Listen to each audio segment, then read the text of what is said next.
బిడ్డారా, ప్రభువైన యేసుక్రీస్తు వారి నామంలో మీ అందరికీ నా హృదయపూర్వకమైన వందనాలు చెల్లిస్తున్నాను. దేవుని బిడ్డారా, ప్రతిరోజు ఇదే సమయానికి ఇదే ఛానల్లో దేవుని యొక్క మాటలు ఆలకిస్తున్న మిమ్మల్ని దేవుడు బహుగా దీవించునుగాక. అలాగే గతించిన కొన్ని భాగాల్లో పరిశుద్ధాత్మ మనకు ఎంత అవసరం అనే చాలా విషయాలు మనం నేర్చుకున్నాం. ఈ యొక్క భాగంలో దేవుని బిడ్డారా, మరికొన్ని విషయాలు మనం నేర్చుకోబోతున్నాం. దేవుని వాక్యానికి వెళ్ళే ముందుగా కొన్ని మాటలు మనం ధ్యానించే ముందుగా ప్రార్థన చేసుకుని దేవుని ఆత్మ సహాయాన్ని మనం తీసుకుందాం. పరిశుద్ధుడా, ప్రేమగల తండ్రి, ఘనమైన దేవా, ఈ వాక్యాన్ని ఆలకిస్తున్న ప్రతి బిడ్డను ఇప్పుడే తండ్రి మీ స్వాధీనపరచుకోండి. మీరు మాకు ఎంత అవసరమో ఆత్మస్వరూపుడా, మా హృదయాల్లో మీరు నివసిస్తేనే కానీ నాయన ఈ యొక్క విశ్వాస యాత్రలో ఈ ప్రయాణంలో మా అంతటా మేము మీకోసం జీవించలేమని నాయన తెలుసుకొని ప్రభా మిమ్మల్ని పొందుకొని నాయన మీ చేత నడిపించబడే ప్రభా మా బ్రతుకు దినములన్నీ నాయన ఆత్మానుసారంగా జీవించి నడిచే కృప దయచేయమని వాక్యం ద్వారా కొద్ది నిమిషాలు మాతో మాట్లాడమని యేసుక్రీస్తు వారి నామములో అడుగుచున్నాను తండ్రి, ఆమేన్. దేని బిడ్డారా, ఈ యొక్క సమయంలో మనం కానీ చూసినట్లయితే కొరింథీయులకు రాసిన మొదటి పత్రిక 6వ అధ్యాయం 11వ వచనంలో మనలను కడిగి నీతిమంతులుగా చేయవాడు పరిశుద్ధాత్ముడు అనే విషయాన్ని మనం చూస్తున్నాం. ఒక దేవుని బిడ్డారా, ఒక విశ్వాసి ఎప్పుడు విశ్వాసంగా మారుతున్నాడు అంటే తను దేవుని యందు విశ్వాసం ఉంచినప్పుడు, దేవుని యొక్క వాక్యాన్ని వింటున్నప్పుడు వినుట వలన విశ్వాసం కలుగుతుంది.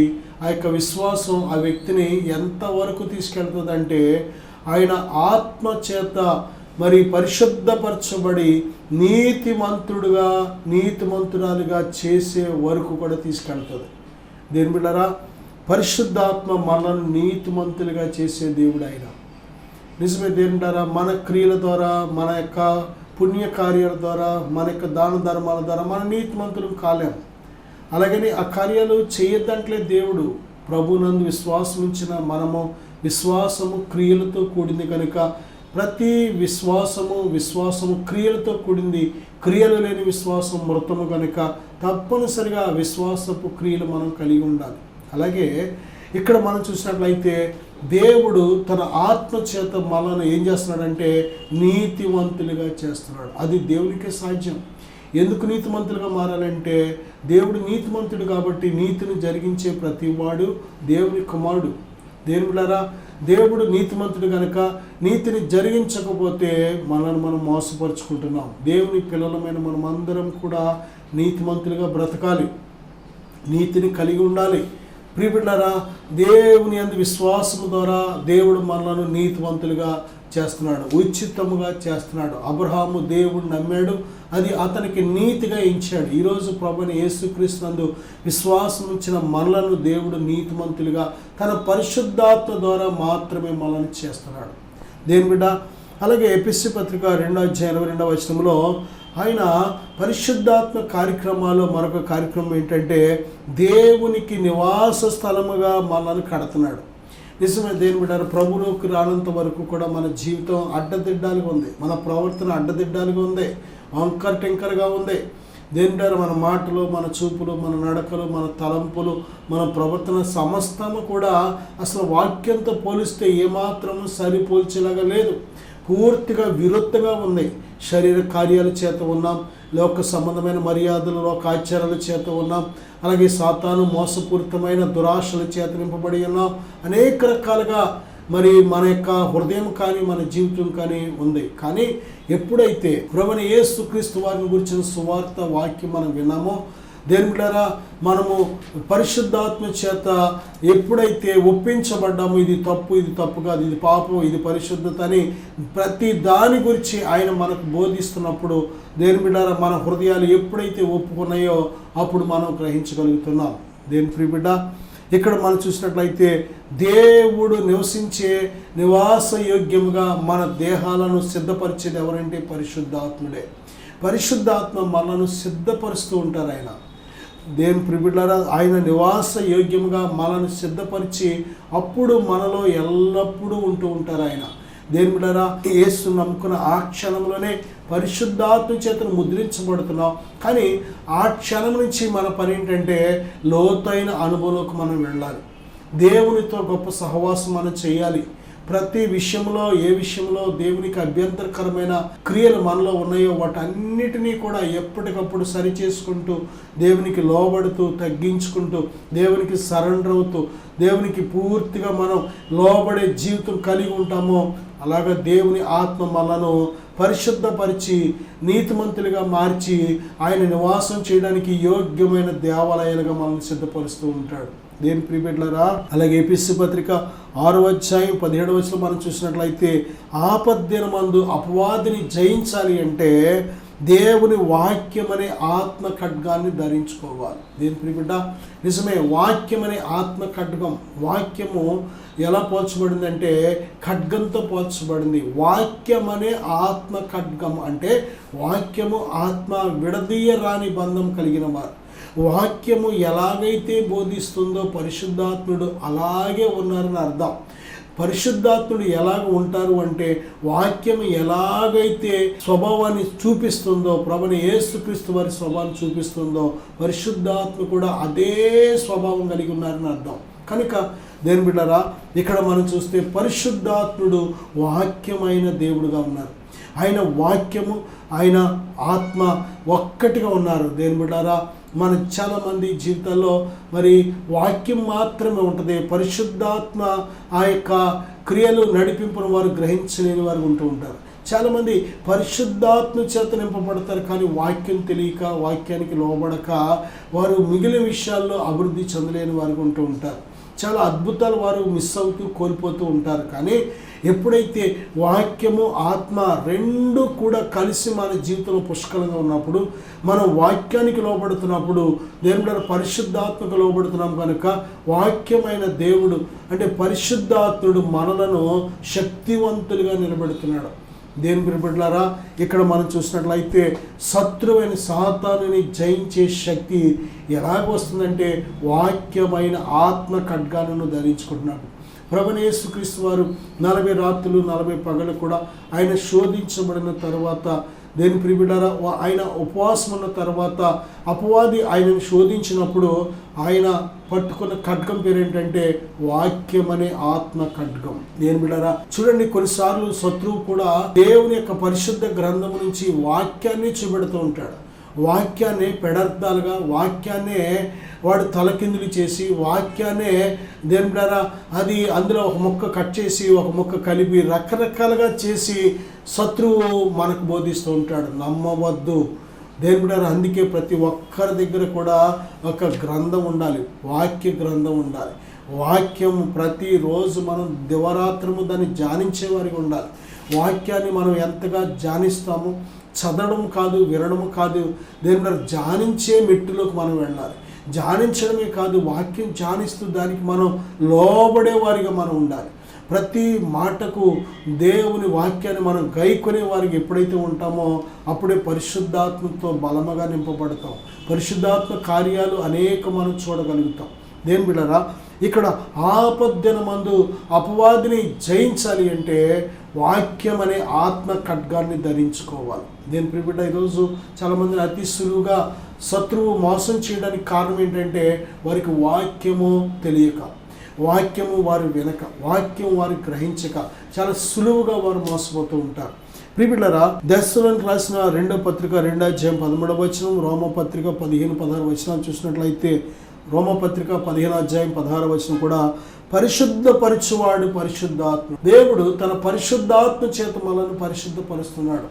దేవుని బిడ్డలారా, మనము శరీరం మాత్రమే శుభ్రంగా స్నానం చేయగలుగుతాం, కానీ ఆత్మను, హృదయాన్ని మనం పరిశుద్ధపరచుకోలేము. దీని ప్రియబిడ్డలారా, మన హృదయం యొక్క తలంపులను కూడా పరిశుద్ధపరచగలిగిన శక్తిమంతుడు ఎవరంటే పరిశుద్ధాత్ముడు. పరిశుద్ధాత్మకు లోబడుతున్నప్పుడు, పరిశుద్ధాత్మ చేత నడిపించబడడానికి నీ అంగీకారాన్ని తెలుపుతున్నప్పుడు ఆయన మొదటగా చేసేది ఏంటంటే నిన్ను పరిశుద్ధపరుస్తూ ఉంటాడు. దేని ప్రియబిడ్డలారా, ఆయన నివాసయోగ్యంగా నిన్ను సిద్ధపరుస్తూ ఉంటారు. ఆయన నీతిమంతుడిగా చేస్తూ ఉంటారు. నీ శత్రువైన సాతాను జయించి బలవంతులుగా చేస్తూ ఉంటారు. అన్ని విషయాల్లో నిన్ను ఎక్విప్ చేస్తూ ఉంటారు. ఆయన బలవంతులుగా. దేని ప్రియబిడ్డలారా, ఒక యుద్ధానికి వెళ్ళే వ్యక్తి ఏ విధంగా ఆయుధాలు ధరించుకొని సిద్ధంగా ఉంటాడో ఆ విధముగా నిన్ను ఆయన సిద్ధపరుస్తూ ఉంటాడు. ఆయన పేతురు రాసిన మొదటి పత్రిక 4వ అధ్యాయం 14వ వచనంలో క్రీస్తు నామము నిమిత్తము నింద పాలైనప్పుడు మనలో ఉంటున్నాడు ఆయన. నిజమే, ప్రభు నందు విశ్వాసం ఉంచిన మనకు దేని బిడ్డారా, ప్రభు నామం నిమిత్తము కానీ, వాక్యం నిమిత్తము కానీ, ఆయన రాజ్యం కోసం మనం బ్రతుకుతున్నప్పుడు కానీ, ఆయన నిమిత్తము నీతిమంతులుగా బ్రతుకుతున్నప్పుడు కానీ, హింస, నింద, అవమానం, ఆకలి దప్పులు, శ్రమలు అనేవి తప్పనిసరిగా వస్తాయి. ఎందుకంటే ఈ లోకం నీతిమంతులకు, పరిశుద్ధులకు, విశ్వాసులకు, దేవుని యందు భయభక్తులు కలిగిన వారికి ఏమాత్రం యోగ్యమైంది కాదు ఈ లోకం. అందుకే దేవులారా, మనము ఆది కాడి నుంచి ప్రకటన వరకు కూడా చూసినట్లయితే మరి భక్తులైన వారు, విశ్వాసులైన వారు, లేక మరి నీతిమంతులుగా, పరిశుద్ధులుగా, దేవుని కోసం రోషము కలిగి బ్రతికిన ప్రతి ఒక్కరు కూడా ఈ శ్రమ అనే దాన్ని రుచి వచ్చింది. ఈ శ్రమల గుండా వెళ్ళవలసి వచ్చింది. భయంకరమైన మరి హింస గుండా వెళ్ళవలసి వచ్చింది. కారణం ఏంటంటే తప్పనిసరిగా క్రీస్తు నందు మరి విశ్వాసం ఇచ్చిన ప్రతి ఒక్కరు కూడా వారి విశ్వాసం పరీక్షించబడుతూ ఉంటుంది, భక్తి పరీక్షించబడుతూ ఉంటుంది, నీ యొక్క దేవుని మీద నీకున్న విశ్వాసం పరీక్షించబడుతూ ఉంటుంది.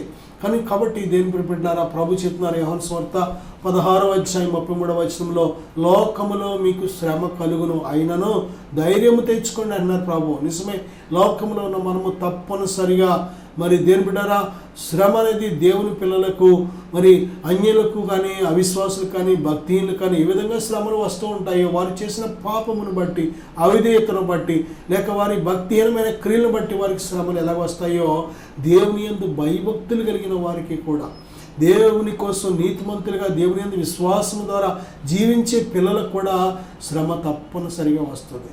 కొన్నిసార్లు దేవుని ప్రియుడా, నీ విశ్వాసం పరీక్షించబడుతుంది, నీ భక్తి పరీక్షించబడుతుంది. భయపడకో, ఎందుకంటే నీకు ఆధారమైన వాడు నరుడు కాదు. దేవుని బిడ్డ, నువ్వు విశ్వసించిన వాడు, నీ విశ్వాసానికి కర్త అయిన దేవుడు నేను విడువాడు, ఎడబాయడు.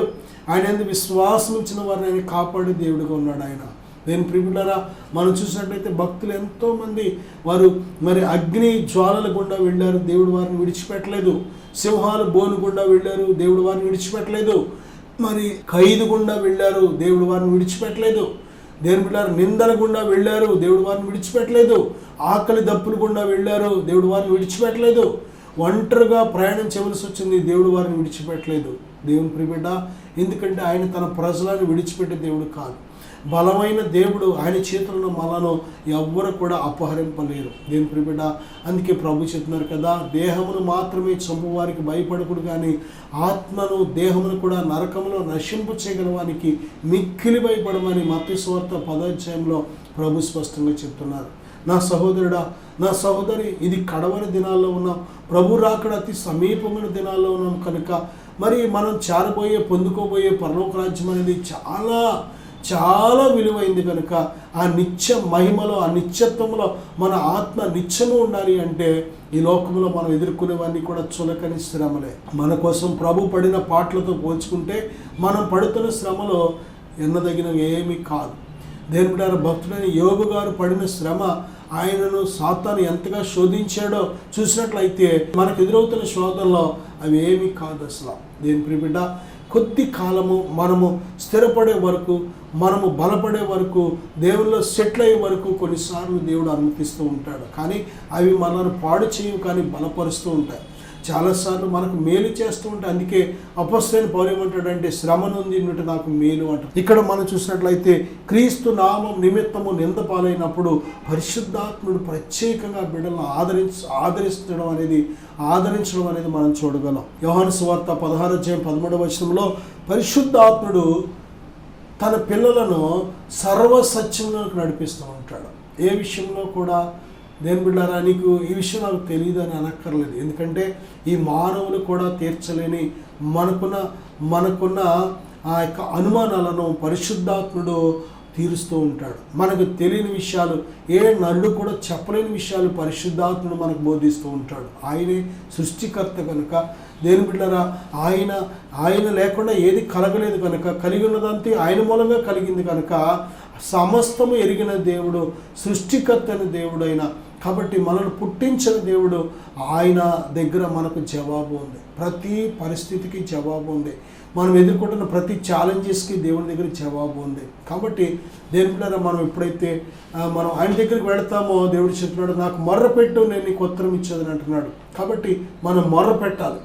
దేవుని దగ్గర మనం మొర్ర పెట్టేవారికి ఉంటున్నప్పుడు, దేవుని అడిగేవారికి ఉంటున్నప్పుడు తప్పనిసరిగా ఆయన సర్వ సత్యంలోనికి మనల్ని నడిపిస్తున్నాడు. అలాగే యోహాను సువార్తలో 16:13 మరొక మాట ఉంది, సంభవింపబో సంగతులను కూడా ఆయన తెలియజేస్తాడంట. నిజమే దేని బిడ్డలారా, భవిష్యత్తును మరి దెయ్యాలు చెప్పలేవు, అపవిత్రాత్మలకు తెలియదు. భవిష్యత్తును గురించి ఎవరికి తెలుస్తుందంటే లోకస్తులకు తెలియదు, భక్తిహీనులకు తెలియదు, అవిశ్వాసులకు తెలియదు. దేవుడు ఒక దేవునికి మాత్రమే తెలుస్తుంది. కాబట్టి ఆ దేవుని ఆత్మ మనతో నివాసం ఉంటున్నప్పుడు సంభవింపబో సంగతులను కూడా ఆయన బయలుపరుస్తాడు. మరి ఈ అబ్రహాము కానీ మనం చూసినట్లయితే ఆయన దేవుడు నమ్మాడు. దేవుని ప్రియబిడ్డ, ఆయనకు దేవుడు తన సన్నిధిని నిత్యము తోడుగా ఉంచాడు. ఆయన సన్నిధి అంటే ఆయన ఆత్మ. దేవుని ప్రియబిడ్డలారా, అబ్రహాము దేవుని సన్నిధిలో అంటే దేవుని ఆత్మతో ఆయన నడిపించబడుతున్నప్పుడు దేవుడు ఒక విషయాన్ని బయలుపరిచాడు. అదేమిటంటే సొదొమ గొమొర్రాలో వారి యొక్క పాపము, వారి మొర్ర దేవుని వద్దకు చేరింది. వారిని నేను అగ్నిగంధకాలతో నాశనం చేయబోతున్నానని కొన్ని గంటల్లో కొద్దిసేపట్లో జరగబోయే ఆ భయంకరమైన వినాశనం కోసం దేవుడు అబ్రహాంకు ముందుగా బయలుపరిచాడు. దేని బిడ్డలారా, సొదొమ గొమొర్రాలో చాలామంది జ్ఞానవంతులు ఉన్నారు, చదువుకున్నవారు, బలవంతులు, అనేక రకాల వివేచన పనులు ఉండొచ్చేమో, కానీ ఎవడు గ్రహించలేకపోయాడు. కానీ ఎవరికి తెలిసిందంటే ఎక్కడో ఉన్న అబ్రహాము తెలిసింది. దేని బిడ్డలారా, అందుకే అబ్రహాము ప్రార్థన చేయగలిగాడు, విజ్ఞాపన చేయగలిగాడు.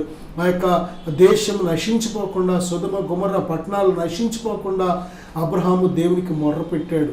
కనీసం అక్కడ ఒక 5 ఉంటే నాశనం చేయొద్దు అన్నప్పుడు, సరే అన్నప్పుడు దేవుడు చూస్తే 5 కాదు కదా, 4 ఉన్నారు.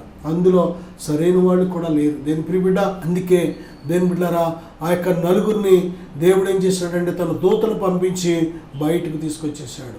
ఆ వస్తుండగా వెనుకకు చూసి భార్య ఉప్పు స్తంభం అయిపోయింది. ఆ వచ్చిన పిల్లలు కూడా, కుమార్తెలు కూడా ఆ లోక మర్యాద, సర్వలోక మర్యాదను అనుసరించి వారు కూడా భ్రష్టులైపోయారు. కారణం ఏంటంటే దేని ప్రియమైన బిడ్డలారా, అక్కడ ఒక్కడ కూడా సరైన వాడు నీతిమంతుడు లేడు. లోతు దేని ప్రియ బిడ్డలారా, దేవుని నిజంగా లోతు నీతిమంతుడు అన్నట్టు బైబిల్ చెప్తుంది. నిజమే. ఆ లోతును జ్ఞాపం చేసుకోవడానికి కారణం ఏంటంటే అబ్రహాము చేసిన ప్రార్థన. నా సహోదరుడా, సహోదరి, దేవుడు సంభవింపబో సంగతులను అబ్రహాముకి బయలుపరిచిన దేవుడు. దేని బిడ్డ, సంభవింపబో సంగతులను అపొస్తలులకు బయలుపరిచిన దేవుడు, తన పిల్లలకు బయలుపరిచే దేవుడు ఆయన.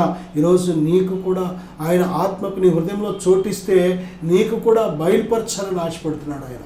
నా సహోదరుడా, సహోదరి, దేవుని ఆత్మకు చోటి, దేవుని ఆత్మ నిన్ను సర్వసత్యంలో నడిపించే దేవుడు, దేవుని ఆత్మ సంభవింపబో సంగతులను నీకు బయలుపరిచే దేవుడు, దేవుని ఆత్మ నిన్ను పరిశుద్ధపరిచి పరిశుద్ధురాలుగా మార్చేవాడు, పరిశుద్ధాత్ముడు నిన్ను నీతిమంతురాలుగా మార్చేవాడు ఆయన.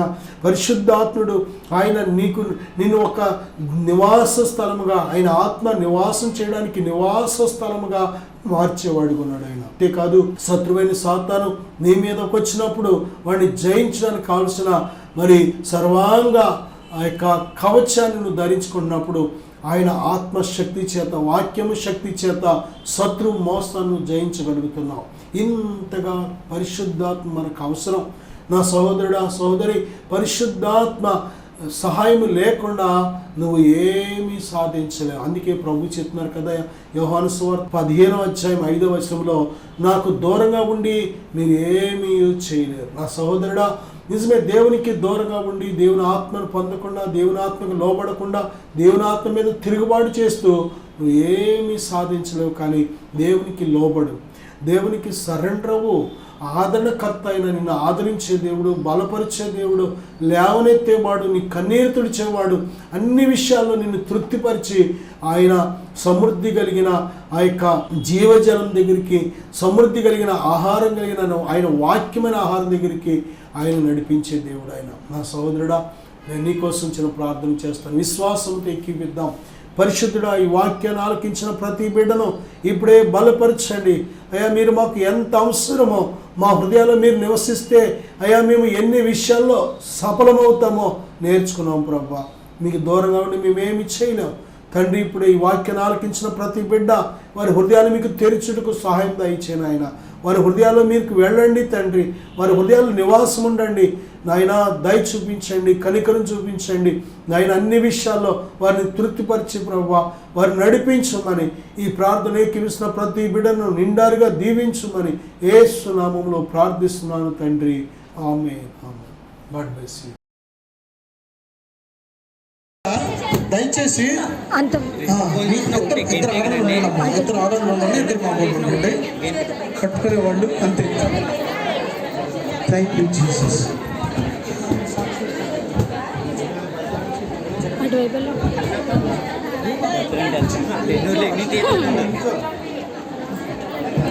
చూడు చూడు చూడు చూడు.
నడిపించాడా? ఏముందా ఇంకా నీలో?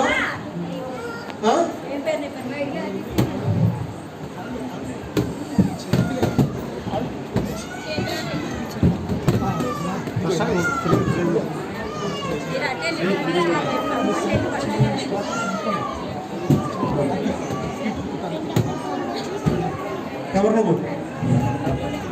ఎవరు నువ్వు? ఎవరు నువ్వు? ఎవరు నువ్వు? ఎవరు నువ్వు? దెయ్యాను బా, అక్కడి నుంచి వచ్చావు. ఎవరు నువ్వు? ఎవరు నువ్వు? ఎవరు నువ్వు? ఎవరు నువ్వు? ఎక్కడి నుంచి వచ్చావు? ఎక్కడి నుంచి వచ్చావు? ఎక్కడి నుంచి వచ్చావు? ఎక్కడి నుంచి వచ్చావు? ఎక్కడి నుంచి వచ్చావు? ఎక్కడి నుంచి వచ్చావు? ఎక్కడి నుంచి వచ్చావు? బయటికి అయిపోయింది నీ సమయం. యేసుక్రీస్తు నామములో ఇప్పుడే బయటికి.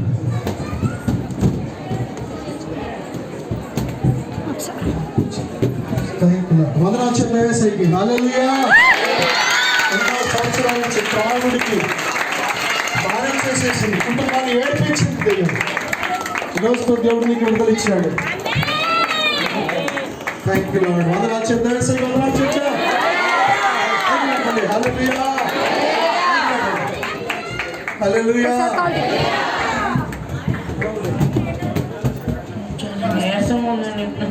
విడిపించారు, వెళ్ళిపోయింది.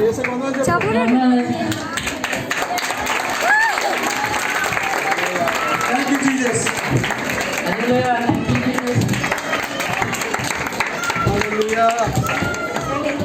హల్లెలూయా. నా పేరు నాగేంద్ర.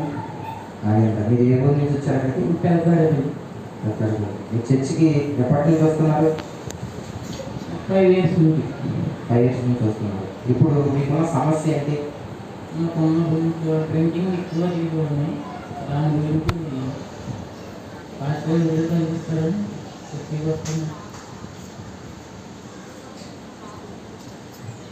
ఏ సమస్య? రావడైన సమస్య. మరి దైవజనుల దగ్గరికి వచ్చినప్పుడు ఈ సమస్యను ప్రార్థిస్తున్నప్పుడు దైవజనులు ఆ సమస్యను విశ్వసించి ప్రార్థించినప్పుడు మీకు ఎలా అనిపించింది? అసలు నేను దగ్గరికి వెళ్ళకపోయాను. ఒళ్ళని మంటలు వచ్చేసి ఆయన దగ్గరికి వెళ్తుంటే ఆయనకి పారిపోయాను. ఆయన దగ్గరికి కూడా వెళ్ళకపోయాను అసలు. అప్పుడు నేను పక్కన వాళ్ళు పట్టుకుని ఫస్ట్ వాటర్ స్ప్రే చేయగానే ఏమేమి తెలియదు పడిపోయాను. అలా అంతా పట్టేసినట్టు అయిపోయి తర్వాత రిలీజ్ అయ్యింది కిందకి వచ్చారు ఆ వాటర్ స్ప్రే చేసి. తర్వాత మీకు రిలీఫ్ అనిపించింది. ఇప్పుడు మీరు ఇతరులకు ఇచ్చే సాక్ష్యం ఏంటి? దేవుడు నమ్మదగిన దేవుడు, పరిశుద్ధమైన దేవుడు. నేను కూడా నమ్మాను. నాకు కొంచెం బాగుంది. దేవునికి స్తోత్రం. హల్లెలూయా. మరి ఈ బ్రదర్ జీవితంలో అనేకమైన బంధకాలు, త్రాగుడనే బంధకం నుంచి ఎంతో మరి దేవునికి ఆయాసకరంగా జీవించాడు. కానీ దేవుని యొద్దకు వచ్చేవారిని ఆయన ఎంత మాత్రము కూడా ఎక్కివాడు. ఎందుకంటే ఆయన మా కన్న తండ్రి కనుక. మరి దైవజనుడికి దగ్గరికి వచ్చి ఆ అభిషేక వాటర్ని సేవ్ చేస్తే నా జీవితం బాగుపడుతుందని వచ్చి దైవజనులతో ప్రార్థన చేస్తున్నప్పుడు మరి ఆ యొక్క దురాత్మ అతని నుంచి వీడి వెళ్ళిపోయి ఎంతో నెమ్మది సమాధానంతో ఆ బిడ్డ నింపబడ్డాడు. ఇది కేవలం దేవుని యొక్క మహిమ. మనందరం కూడా ఒకసారి చెప్పడం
ఎవరు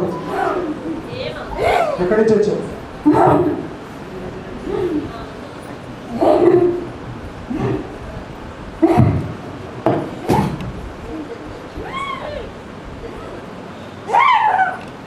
యేసుక్రీస్తు నామమున ఆజ్ఞాపిస్తున్నా. ఎప్పటి నుంచి ఉన్నావు? ఎంతకాలం నుంచి ఉన్నావు?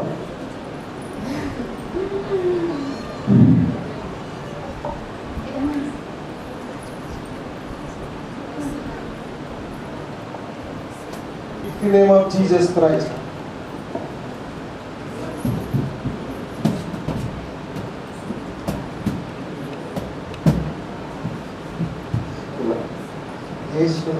విడుదల ప్రకటిస్తున్నాను. మొదలుకొని సంపూర్ణ ఆరోగ్యం, నెమ్మది, సంతోషం కలుగులుగా అర్పిస్తున్నాను. దేవుడిని విడిపించాడు. సంతోషంగా దేవుని స్తోత్రం చెప్పండి. హల్లెలూయా. దేవుడు నన్ను విడిపించాడు. నా పేరు విజయలక్ష్మి అండి. మా ఊరు వచ్చి చాదరేసుకుంట. నేను కొన్ని రోజులుగా ఎంతగానో నలిగిపోతున్నాను. అది ఏంటన్నది నాకైతే తెలియడం లేదు. ఇంట్లో బాధల వల్ల ఎంతగానో నలిగిపోతున్నానో తెలియడం లేదు. పిల్లల విషయం వచ్చి కూడా వాళ్ళు ఎంతగానో నా దగ్గరికి వచ్చినా నేను వాళ్ళని కూడా దగ్గరికి రానివ్వడం లేదు. అది కోపం వచ్చేస్తుంది. వాళ్ళతో ఎంతగానో చిరాకు పడుతున్నాను నేను. అది కూడా నాకు తెలియడం లేదు. ఇంట్లో భర్త విషయమందు, కుటుంబ విషయమందు నేను ఎంతగానో నలిగిపోతున్నాను. అది నాకు తెలియడం లేదు. తర్వాత వచ్చి వాళ్ళు దెబ్బలు అడుగున్నా ఏం చేసినా నేను దేంతో